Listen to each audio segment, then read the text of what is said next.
Good afternoon, this is Gabriel Jackson, and welcome to BJC Mitzvah Day, number 11, using Sefer HaChinuch. A mitzvah day keeps your soul on its way. Here we go, the prohibition for Chametz to be found in our domain on Pesach. We are commanded that Chametz should not be found in our domain throughout all the days of Pesach, as it is stated in Exodus, Parshas Bo. For a 7-day period, leaven may not be found in your homes. Our sages of blessed memory have explained that although the verse mentions one's home, the prohibition does not apply exclusively to leaven that is in one's house. Rather, it applies to leaven that is anywhere in one's domain. Furthermore, although the verse mentions leaven, the prohibition does not apply exclusively to actual leaven, sourdough, which is an agent that induces fermentation in dough. Rather, the same law applies to ordinary chametz, products that have become leavened. For in truth, leaven, the agent that causes leavening, and chametz, the product that is leavened, are one and the same with respect to this prohibition. Among the underlying purposes of the mitzvah is once again the basic premise pertaining to all mitzvahs relating to Pesach that we should recall for all time.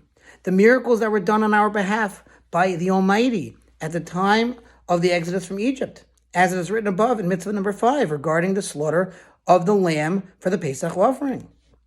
And an additional purpose of this mitzvah is that we should recall that at the time of the Exodus, something related to the nature of this prohibition occurred to us, namely that due to the haste of the Exodus, we, i.e. the Jews who left Egypt, baked the dough that had been prepared for the journey as unleavened matzah, for they could not delay until the dough would rise. As it is written in Exodus, they baked the dough that they had brought out of Egypt into matzah cakes, for they could not be leavened, for they were driven from Egypt, for they could not delay.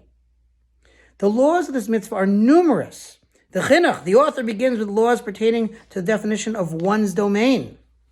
They include, for example, what the law is in a case where one deposits his chametz in the possession of others, and thus does not have it in his physical domain over Pesach, or alternatively where others deposit their chametz in his possession. And also included is the law pertaining to chametz of Hegdish, the temple treasury, that one has in his possession over Pesach, and the law pertaining to chametz of a non-Jew that was deposited with a Jew for safekeeping, either with the Jew accepting responsibility for their chametz, or without the Jew accepting responsibility, as well as the law pertaining when an aggressive non-Jew deposits his chametz with a Jew. The Chinuch now turns to the definition of chametz with respect to this prohibition. Also included are the law as to whether one transgresses this prohibition by having in his domain mixtures containing chametz ingredients, and the law pertaining to bread that has become moldy. These laws and the additional details of this mitzvah are elaborated in the first 3 chapters of Pesach Rishon. Just a little bit more, folks. Hold on. This prohibition is applicable to both men and women in every location and in all times.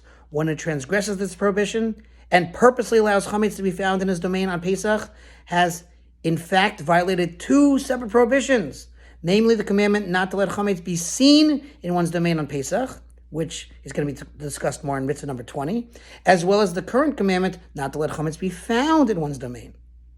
One incurs malchus, lashes, for violating this prohibition, as well as the prohibition of mitzvah number 20, as we just mentioned, in any instance where he performs an action in violating it.